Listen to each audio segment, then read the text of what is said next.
Hey everyone, welcome back to my channel. I'm Rachel from Evelyn and Peter, and today I have the Daisy Day Cardigan crochet pattern to share with you guys.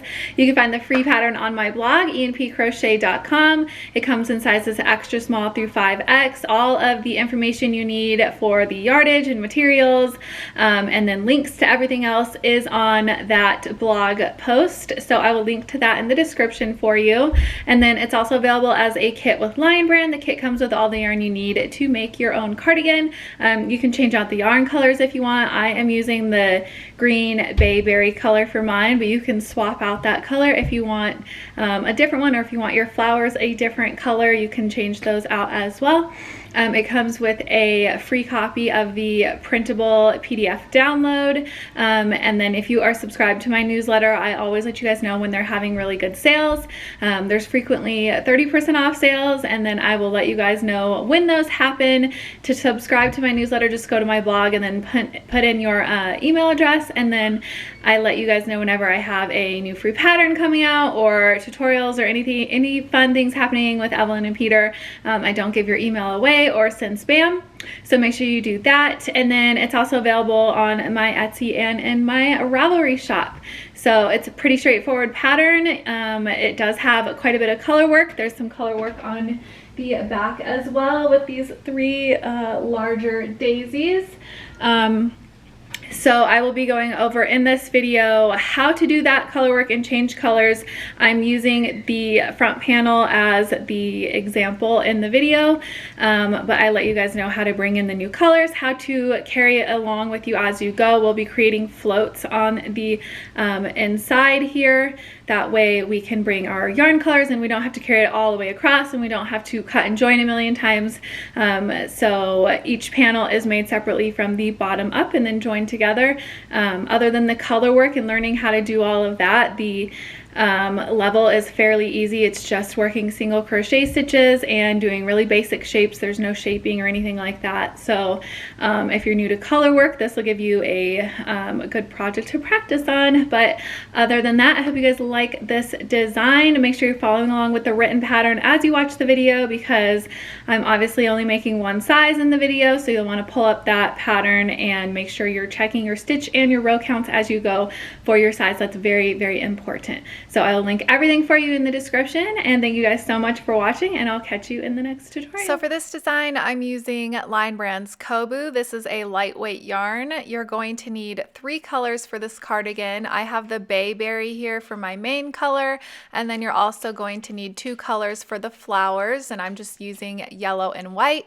All of the exact yardage is available on my blog for all 9 sizes.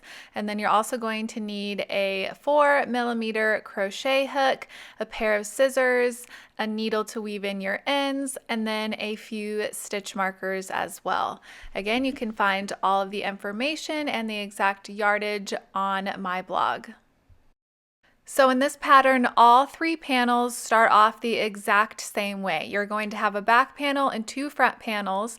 They all start off exactly the same, except your stitch count in your first row is going to be different.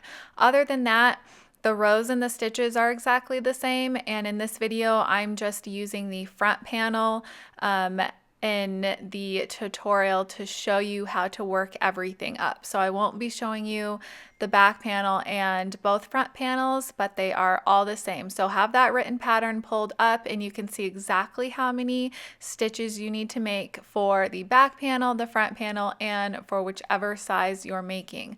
But I am just using the front panel as the example here.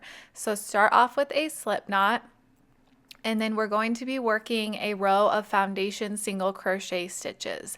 If you don't want to do foundation single crochet, or you can't get the hang of that, you can always work a starting chain instead.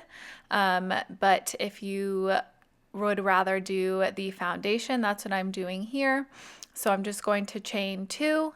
And then in that very first bump, I'm going to rotate my work, stick my hook into that back bump of the first chain, yarn over, pull up a loop, yarn over, pull through the first loop only, and then yarn over, pull through 2 loops. And then we're just going to repeat that for as many times as our stitch count for our size. So kind of rotate your work slightly in the bottom of that stitch you just made, you're going to insert your hook under both of those loops and then yarn over, pull up a loop. You have 2 loops on your hook, and then yarn over, pull through the first loop only, and then yarn over, pull through both loops. So that's 2 foundation single crochet. Again, insert your hook out of the bottom of that stitch that you just made underneath both of those loops, yarn over, pull up a loop, yarn over, pull through 1, yarn over, pull through 2. If you don't want to do the foundation row, you can work up a starting chain that has 1 more chain than the number listed for single crochet stitches that you need, and then just work a single crochet in the second chain from the hook and all the way back down for the same amount of stitches. So as long as you have the correct stitch count at the end of row 1, then you are totally fine to do that starting chain instead.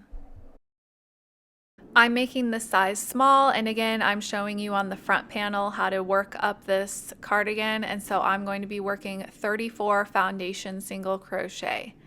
So if you were to do the starting chain instead of the foundation, you would chain 35 and then work 1 single crochet in the second chain from the hook and across for a total of 34 single crochet at the end of row 1.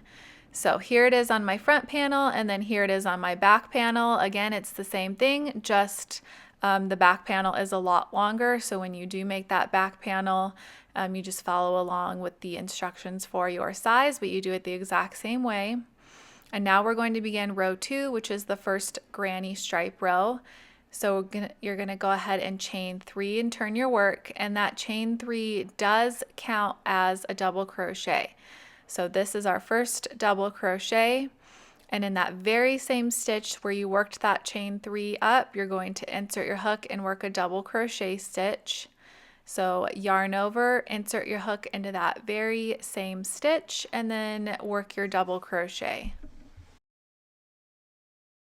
Now you're going to skip over the next 2 stitches, and then in the following stitch we're going to work 3 double crochet stitches. So skip 2, and then in the next one, yarn over and insert your hook, yarn over, pull up a loop, yarn over, pull through 2, yarn over, pull through 2, and then just repeat that 2 more times for a total of 3 double crochet stitches. And then we're just going to be repeating that across the row. So again, you're going to skip over the next 2 stitches, and then in the following stitch, work 3 double crochet stitches into the same spot. So go ahead and repeat across the row, 3 double crochet, skip 2, 3 double crochet, and I will meet you at the end of the row to show you how to finish it off.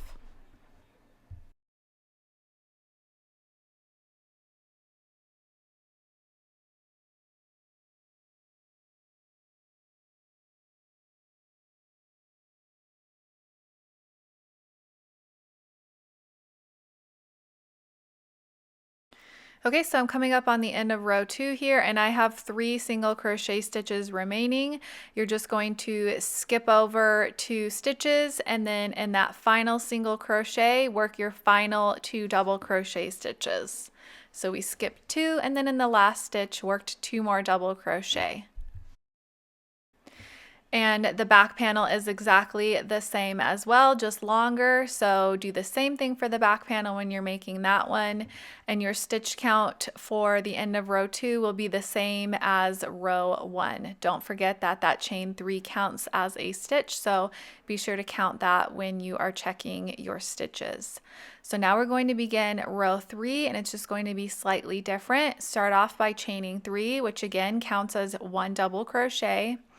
And then we're going to be working 3 double crochet stitches in between each of these clusters across the row. So in that very first space that you have, you're going to work 3 double crochet stitches into it. So again, they're not in an actual stitch and there's no chain space, but you're just working in between the groups of stitches from the previous row. So just go ahead and work 3 double crochet stitches in each little gap that you have all the way across the row. Make sure you're getting your stitches in that very first space as well as the very last space of the row as well. So just work 3 double crochet in each across and I will meet you at the end. So once you get to the end of the row here, make sure you finish those last 3 double crochet in that last gap. And then we have these 2 stitches remaining. You're going to skip 1 and then into the top of the chain 3, which is our last stitch of the row, you're going to work 1 double crochet. So if you've ever done granny stripes before, you know that every other row the stitch count will alternate. So when you finish row 3, you will have 1 more stitch than the previous row. So for the first 2 rows, I had 34 stitches, and now for the end of row 3, I have a total of 35. Don't forget to count your chain 3 as one of the stitches. This will be the same for the back panel as well. You'll have 1 more stitch at the end of row 3 than you did in the previous rows. It's supposed to be like that, so don't freak out and think that you have the wrong stitch count. It is normal. So now we're going to start row 4, and for this one we're just going to work single crochet stitches all the way across. So chain 1 and turn your work. You'll do the same thing on the back panel and then just work 1 single crochet into that very first stitch and into each stitch all the way across for the same stitch count that you had in the previous row.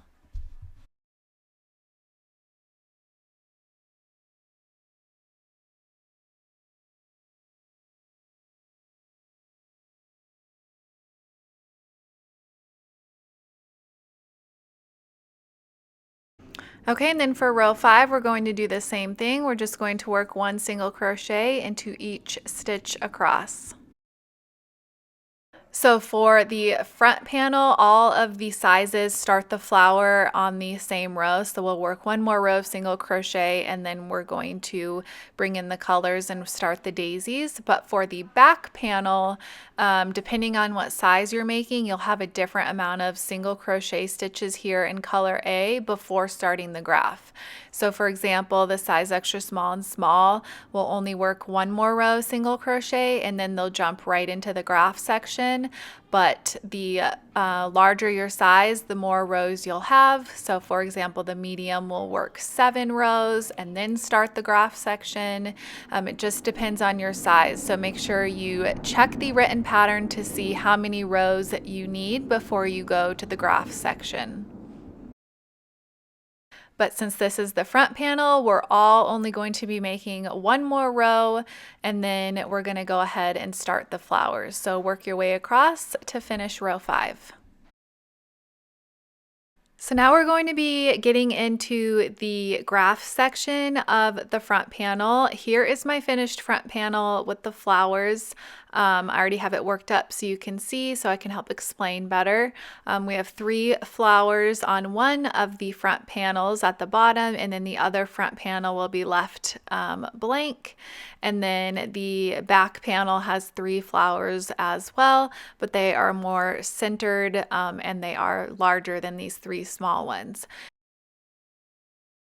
So the pattern has the daisy chart section written out row by row, which I find easier to follow along. But for those who like to follow the graphs, the pattern includes those as well. There'll be 2 separate graphs, one for the front, one for the back. And the graph is going to be the exact same for all sizes. So the difference is on either side of the graph section, you're going to have a different amount of stitches depending on the size that you made. So if you look at the graph in the pattern, it is a square showing the flowers. The right side of the graph starts right where the very first white square starts, and then the left side is right here on the other side where the last white square starts, and then the first white square down here at the bottom is where the bottom of the graph starts, and then the graph ends on the row where the last white squares are. So obviously our panel is bigger than the graph. We have all these green stitches over here that aren't included in the graph. That way Every single size can reference the graph, and the numbers are exactly the same for all sizes. And then the only difference is the amount of stitches you have on the right hand side before starting the graph and the stitches you have on the left hand side when you finish the graph. So depending on your size, you'll have a different amount, and that won't change for the back panel. So for example, if you're making the size small, you're going to work 11 green single crochet, and then you're going to jump into the graph. So once you make 11, then you're going to work the 9A, 3B, 55A, which will be the same for all sizes. That's exactly the same. And then you'll finish with 11A on the left. Again, if you're a different size, that 11 will be a different number. And then the same thing goes for the front panel as well. The chart starts on where the first white square is on either side, and then the top and bottom white squares as well. But the green that we have on either side of those flowers is going to be a different amount depending on the size you're making. So just be sure that you are paying attention to that. Those numbers on the side, you always need to make them before you jump into the graph section. It is all written down in the pattern, and then the graph section within those rows is highlighted. So you can easily see, okay, I'm going to work these stitches, and then the graph section is highlighted. That way it's the same for all the sizes, and hopefully will be not confusing to do. So you can see here, on the front panel, I have some green stitches I need to make before reaching those first two white squares. So for the size small, I have 3 single crochet. That's the number that I'm going to have for my size 3A before starting the graph. And now the graph starts here. So I worked 3A, and then the highlighted numbers in the written pattern is 7A for all sizes. So I'm going to work the 3 stitches in color A, and then 7 more stitches in color A as well, for a total of 11 single crochet. And then this is where we're going to bring in our color change. So again, depending on your size, your stitch count that you have at this point will be different. So just make sure you are watching that as you go. And instead of doing our last yarn over and pull through for our 7th stitch in the 7A with the green color, we're going to bring in color B, which is our white color. And then instead of finishing our stitch like you normally would by yarning over and pulling through with color A, we're just going to take color B and drop it on the hook, and we're going to do our last pull through with color B. So just go ahead and put it on your hook and then pull through, and now your working yarn is color B. You can take the tails of yarn and give it just a slight tug to make sure your yarn is in there secure. And I like to just use my finger to hold the tails out of the way as I go. So now we're going to be working 2 stitches with color B. Throughout the graph section, you will be carrying color A with you. So we always want to bring color A along with us as we go. But for B and C colors, we're not going to bring it all the way across the row. We are going to use floats. And there's some portions that you can crochet directly over the yarn as well to hide it.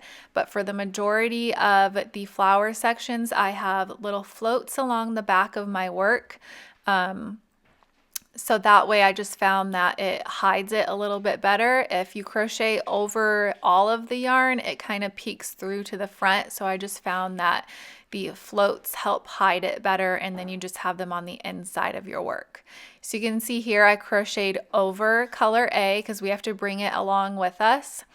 And if you have the same color in the previous row, it hides it really well. So you can, for some parts, crochet over that yarn, but it does get bulky if you try and do it too much, especially when we start having 3 colors at a time.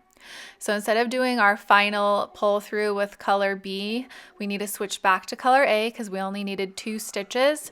So we're going to pick color A back up, and then use color A to pull through on that last pull through of our single crochet. And then you drop color B. You can do a slight tug just to make sure the stitch is even. And now our working yarn is back to being color A. So you can see I'm just holding color B with my finger on the back.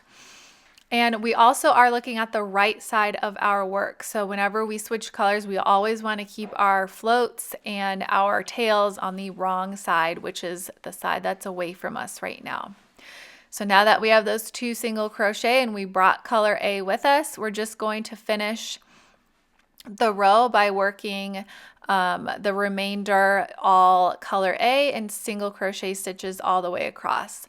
So for the size small, it is 21A. After we work 2B, it's 21A for all sizes. And then I have to finish the row by adding in a couple more stitches on the left side. It's going to be different than the first 3 we did. We're just ending with 2 single crochet. So 21A for all sizes and then 2A for the size small. So you do the same thing with the back panel here. The stitches on either side are a different amount. And then you can see we have 3 single crochet for that first flower. So you bring in the yarn the same way and you change the yarn colors the same way on the back panel that you are on the front panel. So once all of the sizes have done 21A here, just make sure you find the correct number for those last remaining. Basically, you're just working all the way to the end. So I have a total of 23 stitches to finish the row, and then chain 1, turn my work. I'm going to work my way back down here. It's easy if you're referencing the graph. You can see we only need our flower down here on this end, and this next part we're going to be working 4 single crochet in color B. So now we're facing the wrong side of our work, so we want to make sure that we're still bringing our tails to the same side. So we want to have everything on the same side so it's nice and pretty on the front. So we're going to take our yarn and bring it forward, and I'm just going to hold it to the side with my thumb, and that way our tails and our floats are on the wrong side. And now we need to work 4 single crochet with color B, so I'm just going to pick color B back up. And then just yarn over and pull through, working that final pull through of the single crochet with our new color. So now we have white as our working yarn, and we need to work 4 single crochet stitches. So we're just going to now insert our hook into the next stitch, work a single crochet, and we're going to bring our color A along with us as we go. So when you make your floats, I like to do around 4 stitches. You can do 3 or 4 stitches, and then you'll want to pick up the color A and work a stitch over it to bring it along with you. So I'm going to show you how to do that here. So I have 3 single crochet in color B, but we can't forget to bring color A with us because we need to switch back to it after our 4th stitch. So I'm just going to bring it up and hold it up there with my thumb, and then now I'm going to work my 4th single crochet over it. That way it is held in by the stitch, so you can see it's just on my hook. And then I'm going to stick my hook through the next stitch as well. So it's just placed on top of the hook, and then work your single crochet. And this is where we need to change colors again. So instead of yarning over and pulling through with color B, I'm going to bring color B towards me and hold it to the side. That way we're going to just tuck it out of the way, and then pick color A back up and do our last yarn over and pull through with color A. Give a little tug to color B, and then work a single crochet into the next stitch. So you can see the line that is color A pulled across, that's our float, and that's what we're going to be doing throughout the flowers. And we're just going to be leaving color B here. You don't carry that with you as you finish the row, because when we come back in the next row, it'll be right where we need it, so we can pick it back up and use it for the following B stitches. So you'll want to leave those colors there and not carry it all the way down with you. So I'm just going to finish off the remainder of the row here, and it's all just color A. Working down, chain 1, turn your work, and then we're going to work back, and I'm going to show you a few more rows here how to keep changing colors. So in this next row of the graph here, you can see we're adding in more petals of the flower. So we have to start color B a little bit sooner, and we have more color changes in this row. So we have green and then white, green, white, green, white, and then green for the remainder of the row. So I'm going to show you what that looks like when you have to change multiple times back and forth. So the initial number for the size small is 3A. So I'm going to work those 3 stitches, and then the highlighted portion in the written pattern, which is the graph, calls for 3A. So I'm going to work 3 more stitches in color A. And then instead of doing the last yarn over and pull through for this 6th stitch, I'm going to bring color B back up because we need to work 2 stitches in color B. So you can just grab your color B from the back of your work, and we're going to just pull it across to where we are. It is going to create a little float. Don't tug it too tightly because then your work will fold. You just want to gently place it on, pull it through, hold down the tail of your color A with your finger, give a little tug to the stitches to make sure it's nice and neat, and you can see the float on the back. You can crochet directly over that if you want to kind of hide that one a little bit. And we need 2B here in this section. So in the next stitch, just work a single crochet, and you can see I'm just crocheting over that long float that I pulled over. And then we're not going to finish with the B color. We're going to drop it to the side, pick color A back up because we have to work 1A. So we're going to use color A and work 1 single crochet, but we're not doing a full single crochet because we have to immediately switch back to color B. So again, I'm just going to pull it to the side, pick color B back up, and then yarn over, pull through with color B, and work 4B with the white color.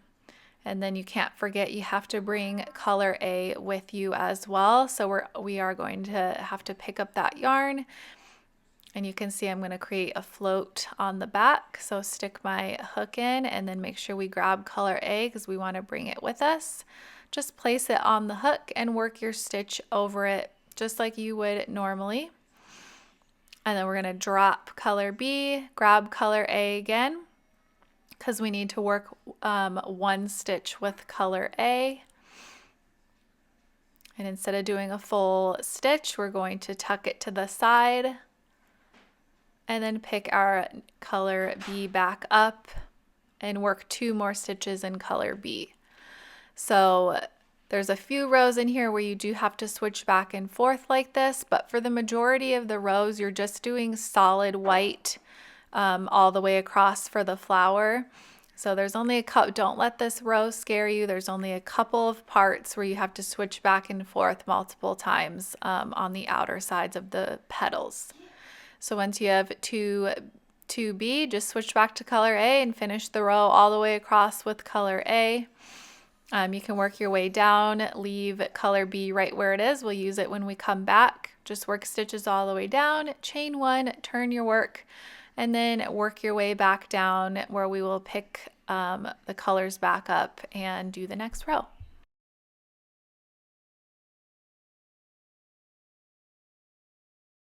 Okay, so now we're on row 4 of the graph, and we need to be switching back to color B. So this is just going to be solid B all the way across. We're just going to be working 12 B stitches. So again, you want to bring your yarn to the wrong side. So it is the side that's facing us currently because we want all of our floats and tails on the same side. And then we're going to bring in color B, switch back to that. And then now we're just going to work 12 B stitches across. So for this one, we want to make sure that we bring our color A with us as we go. So you'll want to work in a few stitches and then bring that yarn over and create a float so that the yarn is carried with us as we go. So just bring up color A and then place that yarn over your hook. So just put it on top of your hook and then put your hook through the stitch and then work a stitch as normal.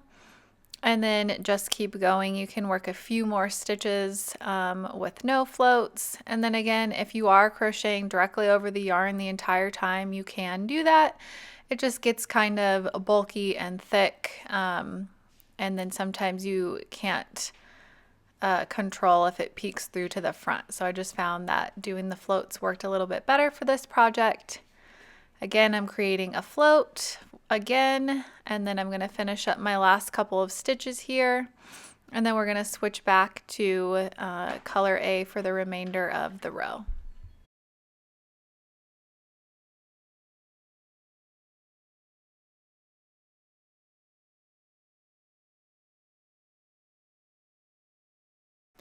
We're going to do the same thing in this next row as well. So now we're facing the right side and all of our floats and tails are on the wrong side of our work. I'm just going to work my white stitches across and be sure to pick up a float every few stitches or so that we can make sure we're bringing our color A along with us. So just make sure you're doing that as you go. I'm going to go ahead and finish this row, and then I'm going to work row 6 as well, and then I'll jump back in to show you guys row 7 where we're going to be bringing in a third color, color C. So go ahead and finish this row and work the next row, and then I'll show you with a third color. So I'm in row 7 now of the front panel, and I need a total of 6B, and then we're going to have the third color brought in and do 2C. So work your 6 stitches and make sure you're bringing that color A along with you as you go. And then now I'm going to take my third color here and I'm just going to place it over my hook, just like what we did with when we brought in color B for the first time. Place it on your hook and then just do that final pull through with color C, give a little tug. And now we have 3 different colors going on our graph. It's only a small section that you are using the color C in, so it's pretty easy to do. I'm just going to be working my 2 stitches here, and then we need to switch back to color B. And then at the same time, we have to remember that we're still bringing color A along with us. So you can switch back to color B and work 6 more stitches with it. And then just make sure you pick up color A as you go and create a float so you can bring it along.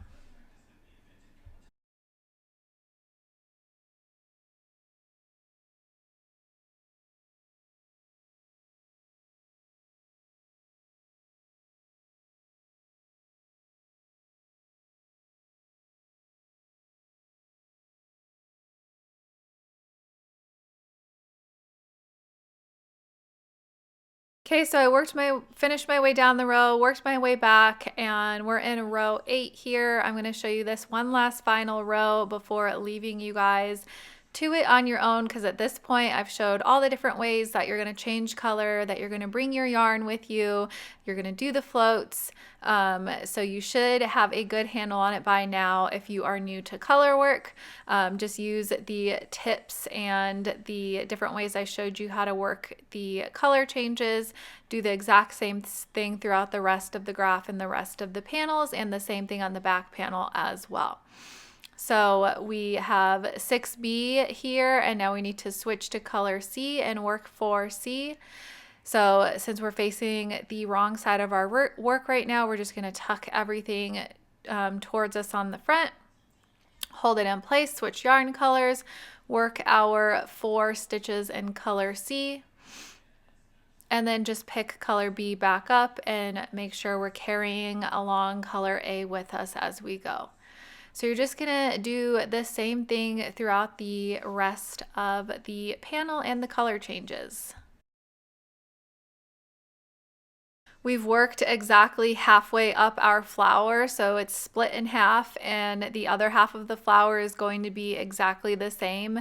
It's basically mirrored. So just do the same thing for the remainder of this flower. You'll do the same thing for the other 2 flowers as well. I did want to point out that you do start the second flower while you're still working in the first flower. So you don't want to carry this white yarn from this first flower over to the second flower. You still want to leave your white yarn on this end, and what you're going to do is create separate balls of yarn. So leave enough yarn from this first flower over here to finish off those petals, and then you can bring in new yarn over here onto the second flower. That way you're not cutting and joining, and also that way you're not carrying floats across the entire back panel. You're keeping everything separate. And then you only work the flowers. There's only a few rows at a time where you will be working 2 flowers at the same time. So just make sure you keep those white balls of yarn separate. You have a white ball for one flower, a second white ball for the second flower, and then a third for the third flower. And you'll do the same thing for the back panel as well. You'll keep all separate balls, and then same thing with the yellow yarn. You're going to keep 3 separate sections of the yellow so that you're not carrying any yarn. Here's our back panel here, and you see there is a handful of rows where you are going to be working 2 flowers at the same time, but you can see the green section in the middle has no yarn carried across, so you just have separate stuff for each flower to make it nice and easy. And then the back panel flowers are obviously bigger than the front panel, but it's the same concept and all the same tips that I showed you on the front panel. You do the same thing with the back panel, and the bigger flowers are actually easier to do because you have longer sections of color before you have to change back and forth through the yarn colors. So same thing for the back panel as well. So go ahead and work up the remainder of your front panel, work your back panel, following the tips that I showed you, and make sure you have that written pattern up as you go. You'll definitely want to be following that as you go, and then you can cross-reference with the graph if you want as well. And then for your second front panel, it's exactly the same as the first one, but no flowers. I'm just going to leave mine blank, and only one of the front panels has flowers. So you'll also have to go back and remake a second front panel, just like this one, matching your first one, but obviously no flowers in it. And it's just really quick and easy. Work up all the rows in color A. So for my front panel, I have 74 rows total here for the entire panel. And now I'm going to be working my last and final row. And you're going to do this for both front panels and the back panel. This is how you work the last row. Chain 3, and you're going to work a double crochet in the stitch right next to it. So not the same stitch as the chain 3, but the one following, and work 2 more double crochet into that stitch as well. So we have a chain 3, and then in the next stitch 3 double crochet, and then you're going to skip over 2 and then work 3 double crochet into the following stitch. Then just repeat that across the row, skip 2, 3 double crochet into the next stitch. Do this until 3 stitches are remaining at the end of the row, and you're going to skip 2 and then just work 1 double crochet into the final stitch. Your stitch count will stay the same as it has been throughout that main portion, and then you're going to fasten off a tail long enough to sew that last row to your panels, and you want to work that final row on all 3 panels. So you also need to make 2 sleeve panels, and it starts off exactly the same as all of the front and back panels. Work your foundation single crochet row and then 2 rows of the granny stripe, and then go ahead and just repeat those 2 granny stripe rows until you have a total of 6 rows for this panel. So you're going to need to make that twice. You can go back and re-watch if you need a reminder on how to start off the granny stripes or rework those rows. So here is our back panel, and I wanted to point out the amount of rows you have right here before you do that last final row will be different for all sizes. The bigger the size, the more rows you'll have after you complete the graph section. So just make sure you're paying attention to that and that you finish off all of the rows that you're supposed to have before you do that last granny stripe row. Once you have all your panels made, we're just going to be seaming them together. So you're going to want to place your back panel right side up and then your front panels right side down. So you'll just have the right sides facing each other, which are obviously the sides with the pretty side of the flower, and the wrong side is the side with all of your floats. And then you're just going to seam the last rows of the back and the front panels together up at the shoulder. And then we're going to bring in the sleeves and add those, and then sew the sides. You can use whichever sewing method you prefer to join your panels. You can use your hook and slip stitch across. That does create a bulkier seam.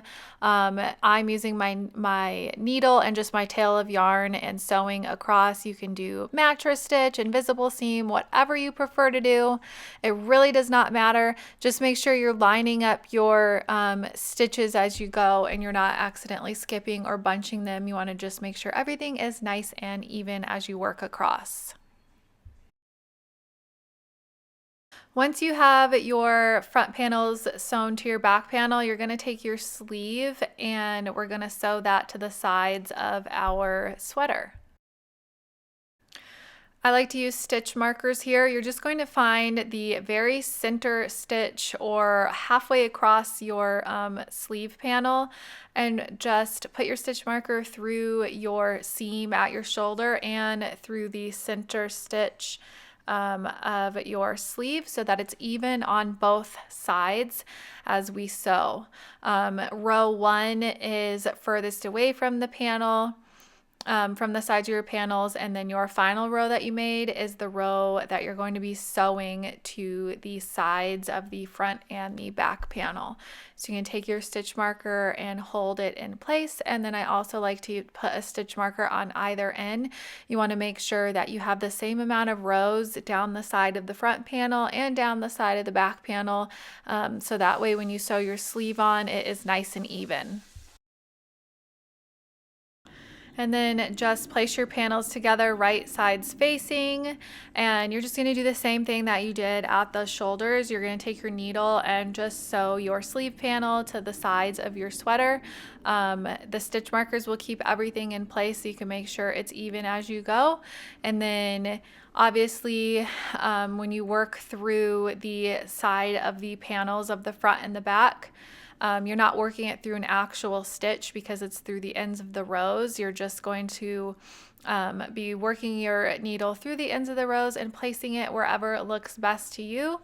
So there's no specific stitch that you're working in. You're just working it through the rows and just sewing across. Same thing that you did at the shoulders.